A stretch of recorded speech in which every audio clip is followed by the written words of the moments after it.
Hi, I'm Flat Hat Managing Editor Vanessa Remmers, and I'm here with Senior Nathan Sivak. Thank you for coming, Nathan. Thank you. It's a pleasure. So you are a religious studies and a Mediterranean studies major. Yes, ma'am. Tell us about the Mediterranean studies, because I hear you made that on your own. Yes. Yeah, it's like a marriage between history and art history and language. And it's all those departments together. And basically I study just how all those departments kind of interact, in the Mediterranean, how all those cultures, create something uniquely Mediterranean. So it's not just Egyptian or Arab or Greek or Latin, it's Mediterranean. How they all interact? Yep. What got you interested in creating your own major with that specific topic? Well, I was looking into European studies, and I was looking into Middle Eastern studies. Then I realized I wanted to check out the interactions between those two. I'm like, hey, where is the point of interaction? That is the Mediterranean. So. Awesome. You are known for your great sense of humor. You were in Shakespeare in the Dark and in IT. So tell us about how you got involved with either of those. I heard a whisper. And that whisper got louder. No, I just, I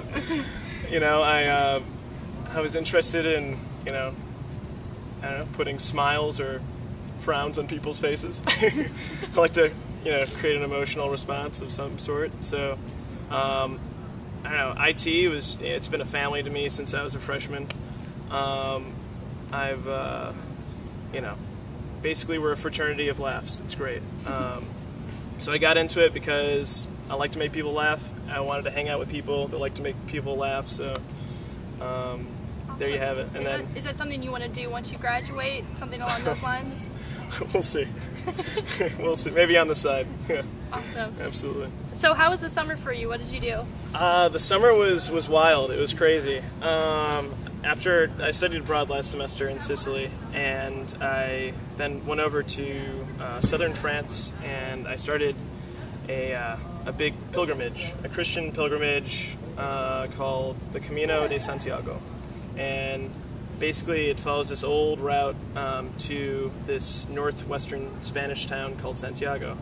And so you walk across northern Spain, across the Pyrenees, and you meet a whole bunch of amazing people, share stories, and it's the adventure of a lifetime. I felt like Frodo in Lord of the Rings. It's you crazy. Say it with a smile on your face, but it's 800 miles. So, was there ever a point at one night where you're just like, oh my gosh, my body can't take it anymore? Yeah, there was a time. There was a few times. I mean, you get ridiculous sores on your feet. I mean, I still don't feel anything anymore. What? It just really? All sense is gone. Did you sleep in tents? Sometimes they also have these hostels. They call them albergues, and they're pilgrimage hostels. And so you get a passport as a pilgrim, and you get stamped at every checkpoint. And so they say, oh, you weren't taking a car to this place, or you weren't cheating, so you were clearly walking the entire way. You then are able to sleep over here for so free. You had to earn your right. Yeah. Wow.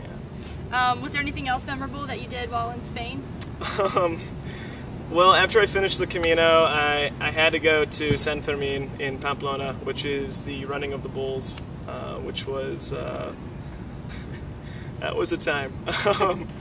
I've never felt so terrified in your life? In all of my life. Yeah. Where were you once the bull started running? Were you up on one of the apartment buildings? Down on the street? Well, I was in the street, but I found out that if you do it right, you're supposed to run with the bulls and hit them and play with their horns and smack them with newspapers. But kind of fight back. I did not do that. Yeah.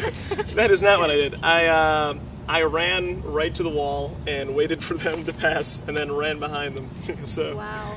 I was, it wasn't really legit, as they say. But it was insane. I guess I could only compare it to, I don't know, I'm a big Pirates of the Caribbean fan. So Tortuga, the island of Tortuga. Like that crazy town where everybody's, jumping around and shooting guns. Well, there weren't any shooting guns, but just it's absolute chaos, yeah. But yeah, insane times. So So, is there anything that you, once you start walking down with your graduation cap and gown on, that you are going to take from William & Mary is like... The Camino of the real world? Yes. Okay. You know, it's hard to say. I was looking at, I don't know, maybe just like buying a tower, like a really tall tower, and just secluding myself, just contemplating life.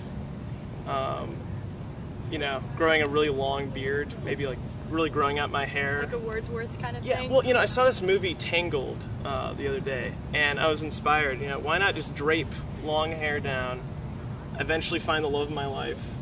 I've heard that Bring 'em one on before up. somewhere. Yeah, that's great. Yeah, I think Rapunzel. maybe? Yeah. No, that's a good idea. But yeah, It you works know. for her. So yeah, I just kind of want to wait for that special someone to come. You know, I'm done striving.